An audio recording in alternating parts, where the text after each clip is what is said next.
Well, I guess we're doing this again because an hour-long video is not okay for Photo Booth.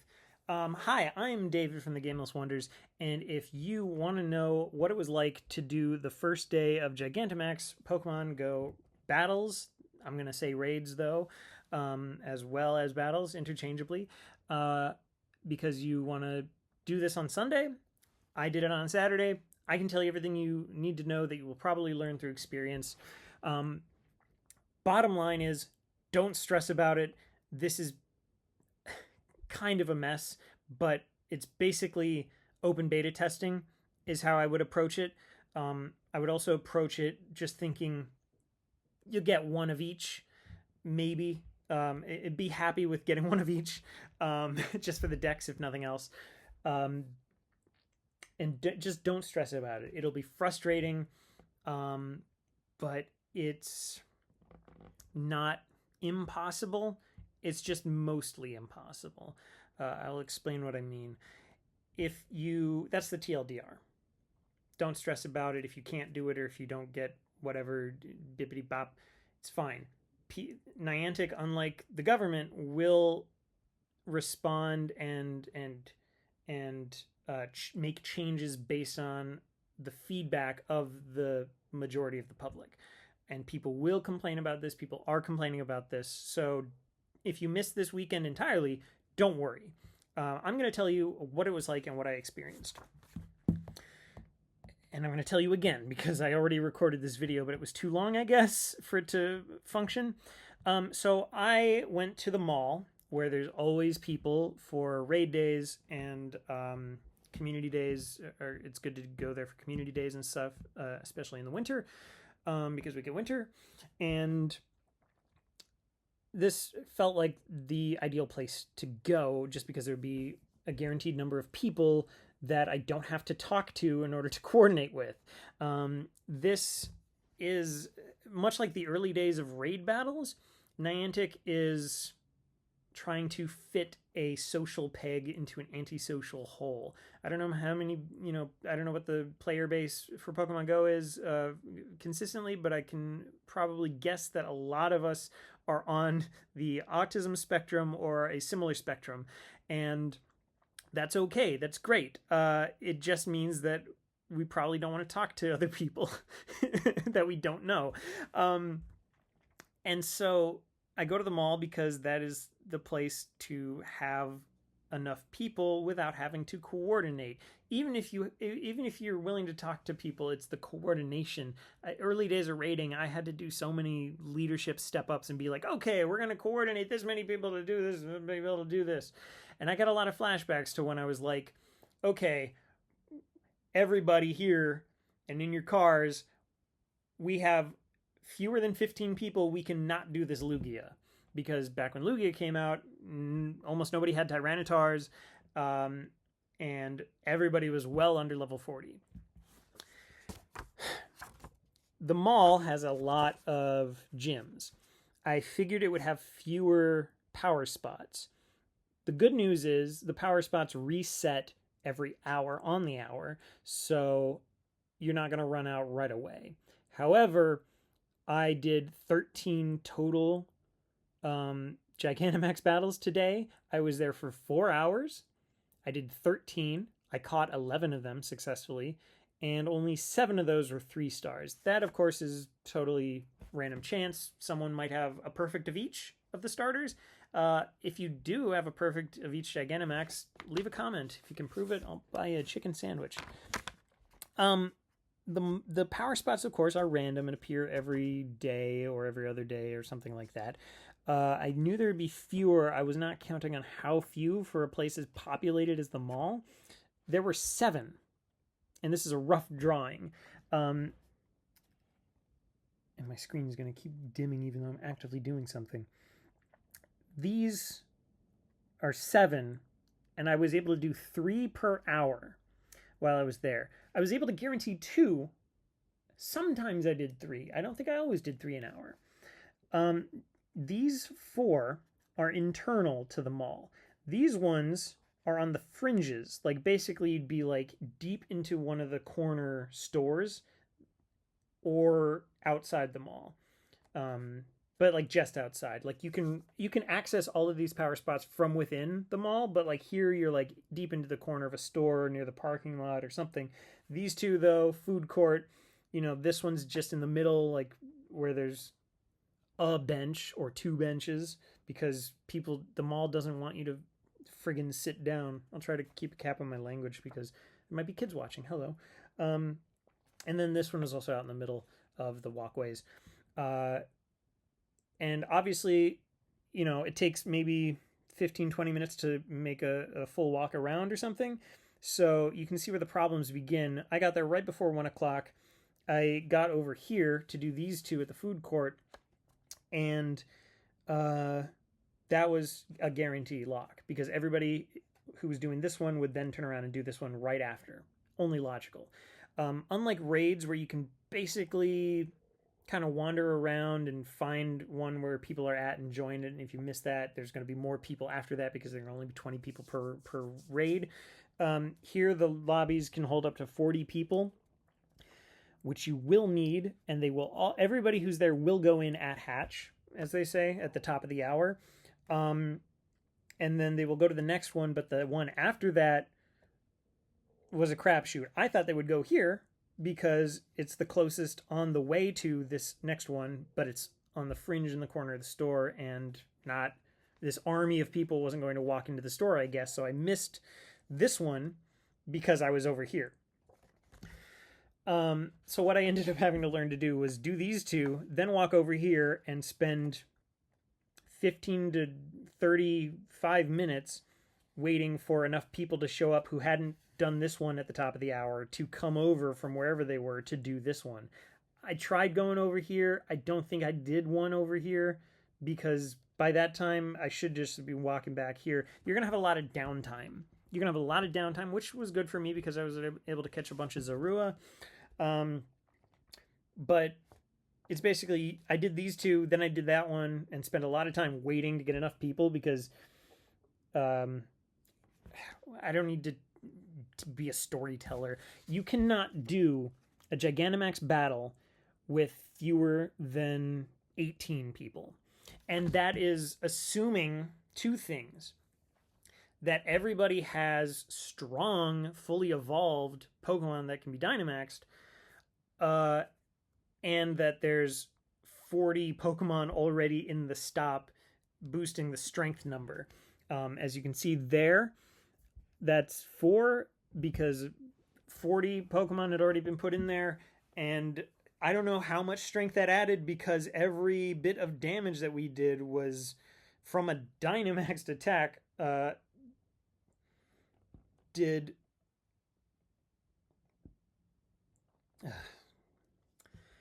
that much damage per hit.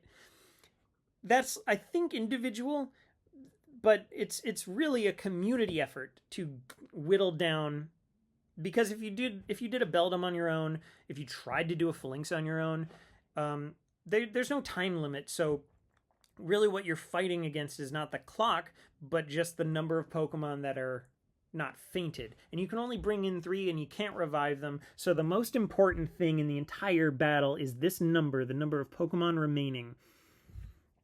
And if that number is less than 30 or around 20 when the Pokemon is at half HP, you're cooked. You're not going to be able to finish that.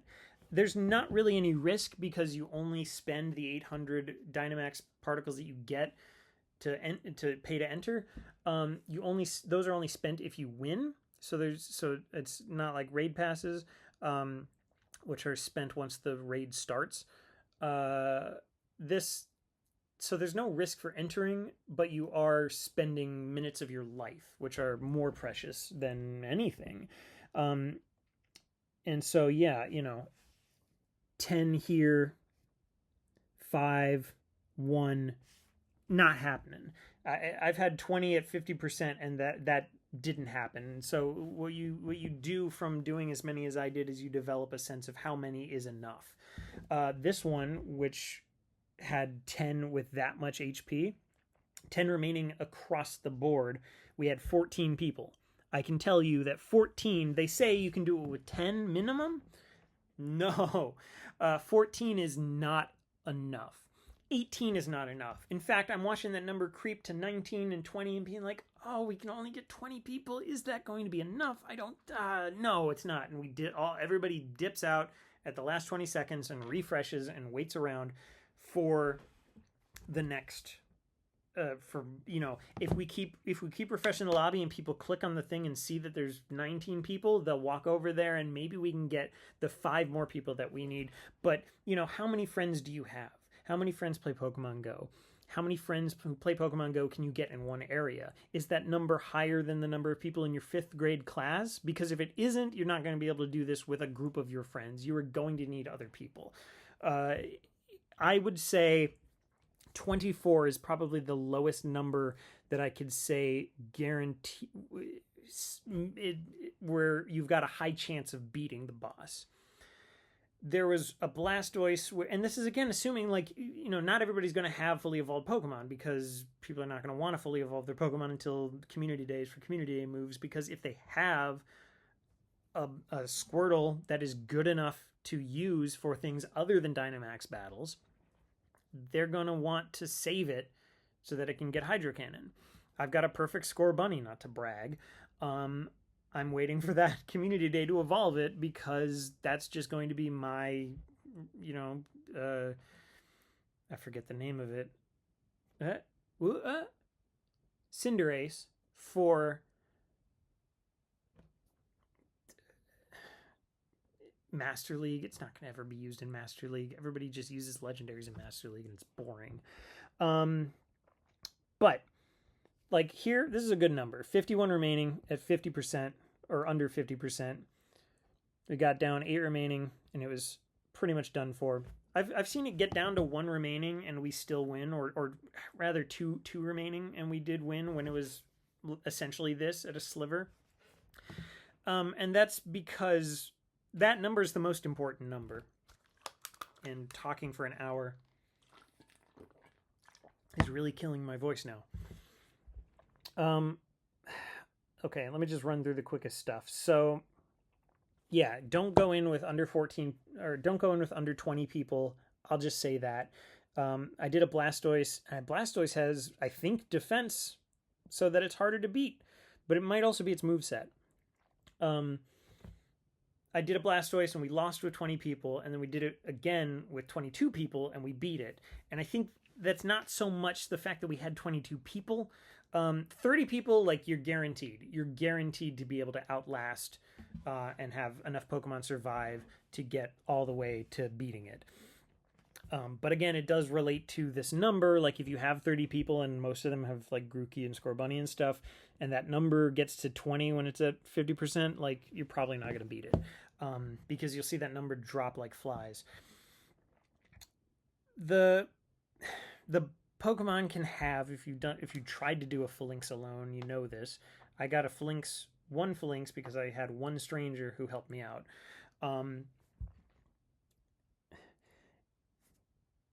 The Pokemon, the boss, can have 2 attacks, and it can use those attacks whenever it wants. It's not like raid battles where you can kind of tell that they have to use the fast attacks to charge it up. These Pokemon only attack with charged attacks, and you don't see it coming, except it will say so-and-so is charging a large attack, whatever that means.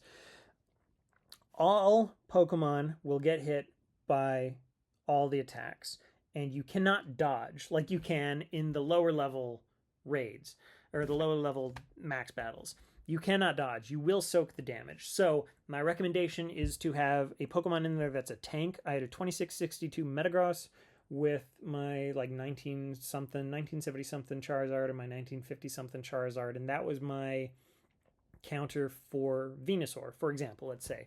And Metagross was my soak because the only time I saw a little bit of damage taken from one of these attacks was when I had Metagross up against Venusaur and it used Sludge Bomb. That was a little bit amount of damage. Everything else does 30 to 80% of your health is gone in one hit. And you don't want your first Pokemon to be gone in 1 or 2 hits, because then you only have 2 more, and that's just you're not going to endure enough to be able to Dynamax enough to do enough attacks to whittle it down enough. The max meter is the most important feature of this whole thing. When the meter is full, you don't take any attack damage anymore, and you get to attack with powerful attacks, and everybody gets to attack with powerful attacks all at the same time. So that's really where the strength comes in, both in invulnerability and offense. I don't know what max guard does. Here's the other thing. If you're planning to spend particles tonight to prep stuff tomorrow, don't bother. Just go in with numbers. It's about the communal damage. The damage you do is so sliverous. I don't know what those 40 Pokemon in the thing are helping with. I don't think it matters if your Charizard is 1,500 or 2,700. It's not going to make a difference. The only thing that makes a difference is having enough people and having enough Pokemon to survive. Because even if you get knocked out, you can cheer. That's one thing I wrote down to remember to talk about the first time that I did this video. Cheering fills the max meter. And the max meter filling means that your Pokemon can't faint. So you want the max meter to fill as fast as possible. Unfortunately, when you are cheering, at first, so you get this thing, and you fill it up, and then you press it, and then it sends that cheer presumably to the max meter, and you can see the number of remaining Pokemon there. Guess how this is going to go? Unfortunately, at a certain point, when there's a certain lower number of Pokemon, it gets rid of the max meter entirely and just says how many Pokemon are remaining. And so you just get to watch this number. The only thing that you can see that you're influencing is the HP going down. And then you can just see, not going to happen. Oh, it somehow came back here. I don't know why. The thing with cheering, when you're cheering, don't use one finger. 2 fingers charges faster than 1 finger tapping. It's not about how fast you tap. It's about how many. I guess maybe it is, because this is obviously going to be faster than this. But I found out that more fingers actually fills it faster. This fills it in about 10 seconds. This, I didn't want to count. Why would I count that? I know it doesn't do it in 10 seconds. I tried this. Physically just diminishing returns at that point. Not worth it. But for switch hands, if you get tired, you will get tired. But that's the only, cheering is an essential part of being knocked out because it's the only thing to do. But it's also essential to helping the other Pokemon not faint. The only other thing that can help them not faint is Max Spirit, which heals yourself and your allies in your squad, and maybe all the other allies that you can't see in the other squads. I don't know. Hopefully. I don't know what Max Guard does. I don't think it's worth it because you can't be attacked while you're Dynamaxed. So I don't know what it does. If I had to put on my game design hat, I would say that maybe it lessens the damage taken from the next attack that the opponent does when it can attack. I don't think that matters much, though. And obviously, you can only have so much you can only have so many max particles that you don't want to blow it on these other moves. It is good to have even level 1 Max Spirit, which really doesn't heal all that much, but it heals a lot more than your maxed out attack will do damage. So that's something.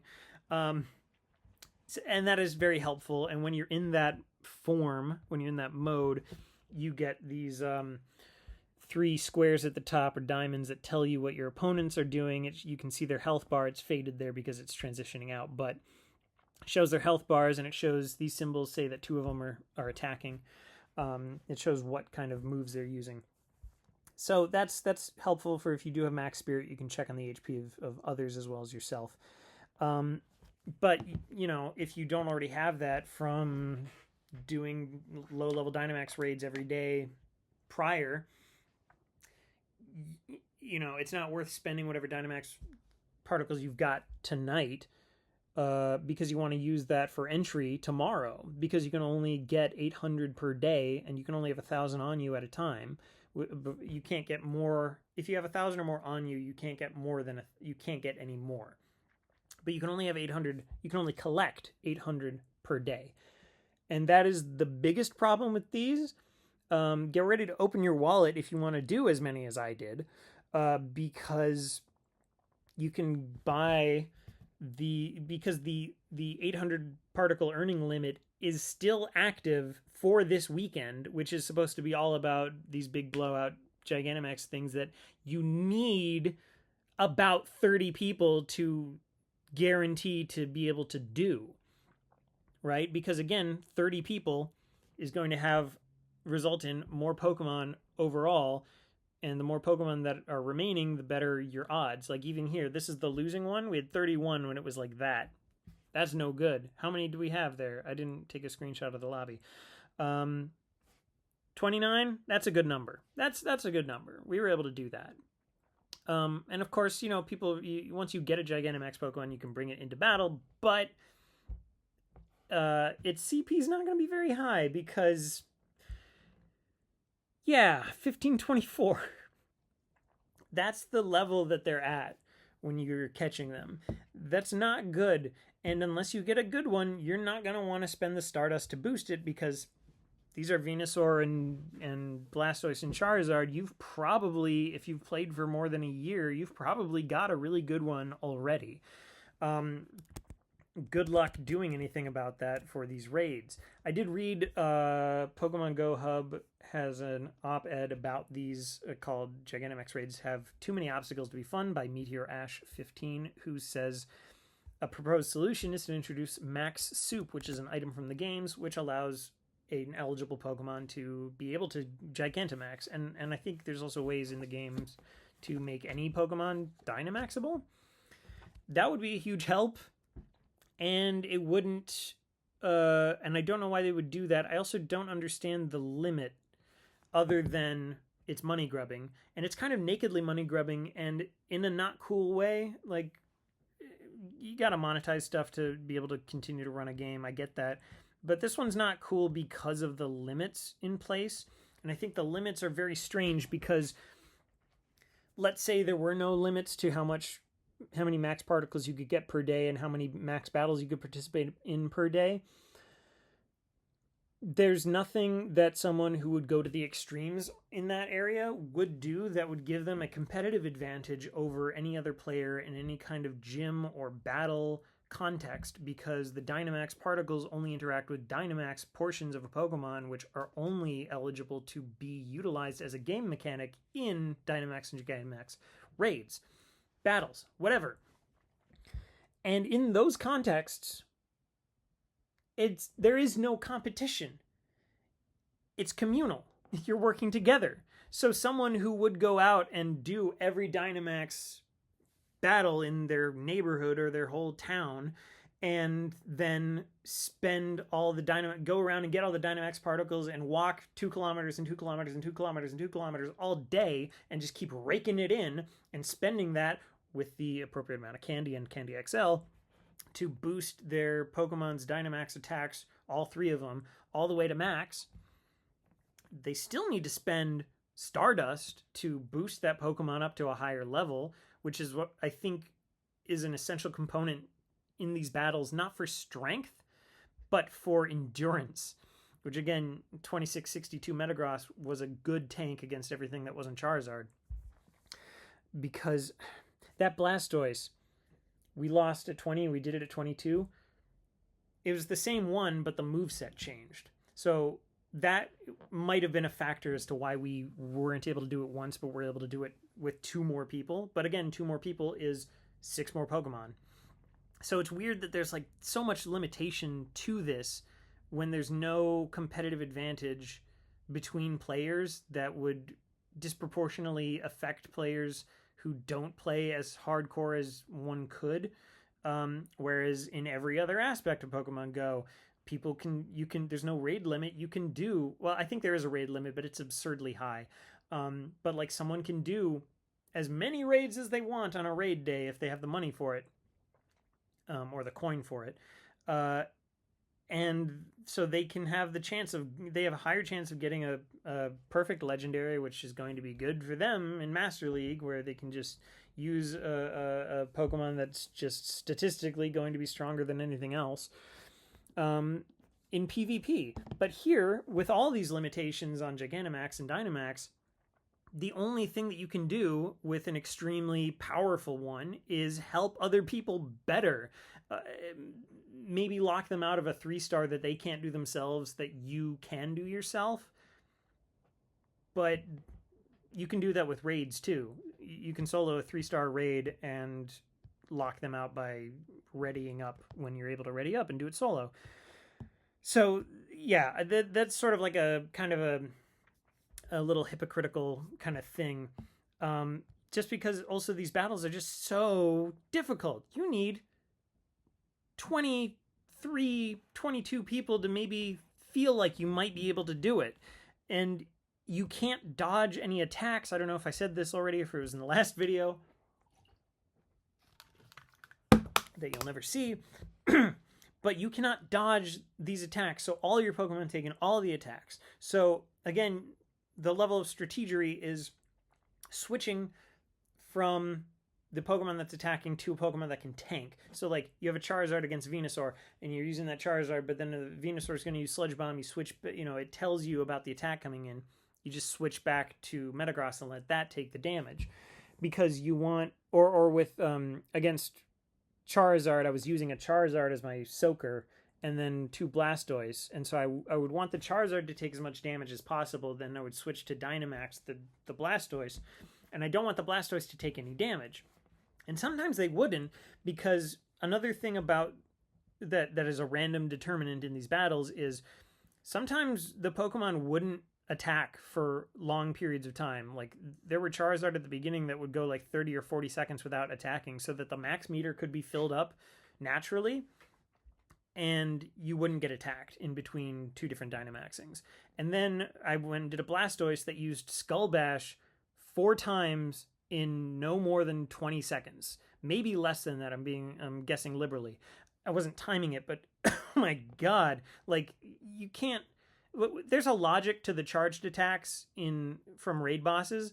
There's no logic to this. It is just they can attack you whenever they feel like it. And the only thing that can prevent them from attacking really is getting the max meter filled. So that's where cheering comes in. That's where cheering is important.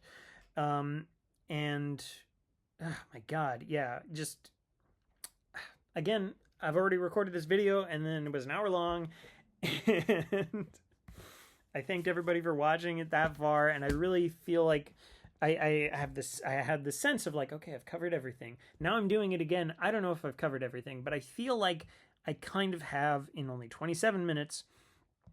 That's kind of the basics. Like, what matters, that's my ultimate complaint. If we're going to talk about complaints, well, I've got 2 things. One main complaint, aside from the Max Soup suggestion, which I really like, is I would suggest that they make it so that on the overworld, when you see that people are in a lobby, if there are more than 5 people, they should just show like 3 little head symbols and then a number, so that I don't have to click on the thing to see how many people exactly, because 5 plus could mean 9 and it's not worth walking over there, or it could mean 19 and it is worth me walking 5 minutes to this disparate, lonely power spot to help almost enough people have enough people. Because when you click on the power spot, it says this, which covers up the number, so it wastes your time, because like, one, I know that I have to walk over to it. I'm not near it, idiot. And then it doesn't show me the number. So it's just extra seconds to be able to check a number that could fluctuate in a second, because everybody might dip out because maybe they're refreshing the lobby. I don't know how many people are over there. If it's 5 plus, I just know that there's 5 plus. The thing about catching the waves is at the top of the hour, I'm over here. I can guarantee to do these 2. Then I go over here and I wait maybe half an hour. Maybe I already talked about this. I don't know. To see if I can get people to, we would keep refreshing the lobby. We'd start with 9. We'd get to 15. We'd get to 19. We'd keep refreshing the lobby. You get to 24 and then maybe we can go in. But I've seen, early on I saw lobbies of like 22 people and then people jump out immediately. But you get a sense when you do enough of them to hold the line. And the thing is, you're not going to ever have a lobby where everybody presses ready, because you can always use more people. You either get full and it starts, or you just wait it out because you want as many people as you can. Um, Basically, the ready number is just a vote of confidence. Like if we've got 24, I'm pressing ready because I'm saying like, hey, this is maybe enough people for this. Yeah, I feel like I've said everything. Have I? You want to be in a super populated area? Again, Niantic doesn't care about people who live in rural areas. What's new? Yeah, it's, again, like I said at the beginning, don't stress about it. Consider this beta testing. The whole reason I'm making this video is because I was sitting there kind of bored watching people at the mall and just being like, this isn't boring if I'm learning and I feel like I can communicate what I've learned to other people. So I hope I covered everything. I hope I know for a fact that if you didn't do this Saturday, you did gain some insider information. You gain some actionable intel for when you do Gigantamax raids, battles, whatever, tomorrow or anytime in the future. My main complaint about it is that, yeah, you can't Dynamax or Gigantamax any Pokemon that you already have that aren't caught with that designation. And that's mainly because CP, like, stats don't matter, CP matters. I like a Pokemon that's 10-10-10 and a Pokemon that's 15-15-15, I don't think are going to make too much of a difference between the two, which one is used in a Dynamax raid or certainly a Gigantamax raid, where it really is just about the sheer number of Pokemon that are being used. And it doesn't make a difference in the 1-star raids because they changed the 1-star Dynamax battles so that you can't even feint. It forces the max meter to fill up before you could possibly feint the Pokemon without Dynamaxing, just to waste your time a little bit, so that you have to Dynamax to use the one Dynamax attack to take the rest of the 50% left of the health to... It used to be water gun, and then I'd use Hydro Pump or Bubble Beam or whatever the heck, and then I would feint it without even having to Dynamax, and it's like, oh yes, I saved a few precious seconds, and then they took that away. But yeah, weak Pokemon, strong Pokemon for Dynamax raids and I'm just gonna call them raids for Dynamax and Gigantamax battles. It doesn't matter what the stats are. But the stats do matter if you want to keep these Pokemon, because stats matter for every other application outside of these battles. So why would I boost... So it's like, yeah, okay, why would I boost a Charizard that is 12, 13, 10 to level 40... when I could potentially catch one that's 15, 15, 15. And then I would boost that one because not only... Because to boot... Because, like, the level that you... Here's the best one that I got. The one right at the end when I said, I'm doing one more and then I'm done. I want to go home. 96%, 1543. To boost that to level 40 would cost me... Oh, geez, I need to do it again in the video. To boost that to level 50 would cost me 475,000 Stardust. Now, I got millions of Stardust because I play a lot, but that's still a huge chunk. I think I understand why wealth hoarders hoard their wealth, because, well, okay, I'm not a billionaire. If I had a billion Stardust, 250,000, I'd be throwing those away every day, but 225,000 to get this to level 40, which is 2701, so I couldn't use it in Ultra League. Like a Greedent, you could use level 40 perfect Greedent in Ultra League. But, like, if I want to get this as high as powerful as possible, that's going to cost me a lot. And I have 4 perfect Venusaur, and I haven't even maxed any of them because I'm not really going to use them in Master League because everybody uses legendaries anyway. But say you have a Charizard that's Gigantamaxable. If it's not perfect, you're not going to want to boost it to level 40 or level 50. Forget level 50. You're not going to want to boost it to level 40 to be stronger in other Gigantamax battles because you're going to want to wait for a Gigantamax battle that gets you one that is perfect, because then when you boost that one to level 40 or level 50, you can use it in raids, and you can use it in Master League PvP. So you can use it for things other than Gigantamax, but as well as Gigantamax. So one that has lower stats is not worth the investment because you could get one that is better. And you had enough people to get this one. So yeah, the reason that you need so many people is because people are not boosting their Pokemon because they don't want to, because they haven't gotten one that's good enough. My perfect score bunny, I'm not going to evolve it for like a year, but I will eventually max that out. And so then it will be really good for Dynamax battles, but that's not going to be for a long time. So even with something like that, I'm not going to boost it today. I didn't use it today because I had 2 Charizard. And that's kind of that's I guess the basicness of my complaint there. I think I've said everything.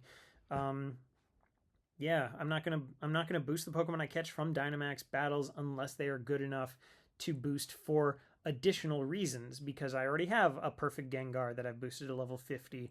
Why would I boost another Ghastly Haunter Gengar to level 40 unless it had some other consideration like really good stats or really good or pretty good stats to really good stats and was shiny or something? Like, if I can't, I would want it only for something that I would also want to use in raids and or gyms and or PvP. And so for right now, early on in Dynamaxing, people are not going to have super strong Dynamax Pokemon because they don't have one that's worth sinking that much Stardust into. And certainly they're not going to have one that has maxed out all 3, maxed out Spirit and maxed out Attack, because that's a lot of that's a lot of max particles, and you can only collect 800 per day, and you're going to want to use those on going around and doing all the Ghastly so that you can get a really good Ghastly that's worth keeping. So they will change things, they will implement stuff, and this will become a time capsule video. I just had something. What was it? Oh, no. I'm wasting seconds because I'm not editing this video and I can't remember what it was that I just had the thought of. They will be changing things. Max particles, something.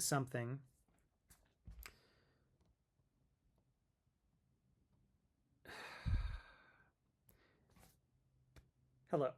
They will change things. They will listen to the feedback. This is out. It's out of the lab now, and they're seeing how users actually interact with this stuff, and so they will make accommodations based on that. And they will change things for that should improve the quality of the experience for everybody except people in rural areas.